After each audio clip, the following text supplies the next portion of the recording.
Всем здравствуйте, меня зовут Кабдуль Норман Берикович, я являюсь участковым инспектором опорного пункта номер 10 Северо-Казахстанской области города Петропавловск. Родился и в городе Петропавловске, закончил здесь школу и решил поступить в Алматинскую академию Министерства внутренних дел Республики Казахстан.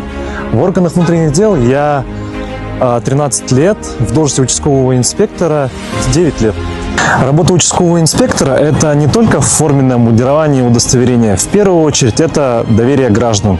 Каждый день к нам в опорный пункт неоднократно приходят люди с просьбами, с советами для оказания какой-либо поддержки, чтобы разобраться в трудной ситуации, в семейных ситуациях. Моя задача – выслушать, разобраться и найти правильное и верное решение. Мы работаем с семьями, с молодежью, профилактируем правонарушения до того момента, как они произойдут. Часто приходится быть и психологом, и наставником, и самое главное – это защитником. Конечно, не всегда это просто, но я знаю, что каждое предотвращенное правонарушение спасает чью-то жизнь. Каждый предотвращенный конфликт, каждая сохраненная судьба – это в первую очередь результат нашей нелегкой службы. Есть дни, когда служба занимает и день, и вечер, ночь, то есть можно работать целыми сутками. Бывает, что люди звонят в самое неожиданное время.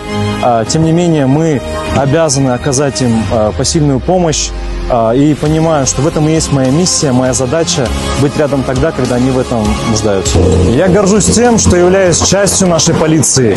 Это нелегкий труд, но он, самое главное, дает нам большую уверенность. Уверенность в том, что ты делаешь мир вокруг себя безопаснее. Наш девиз – «Міндет, Аброй, Ерлик». Это слова отражают суть участкового инспектора полиции. Міндет – защищать граждан и обеспечивать порядок и закон. Ерлик – это готовность идти навстречу трудностям и принимать тяжелые решения.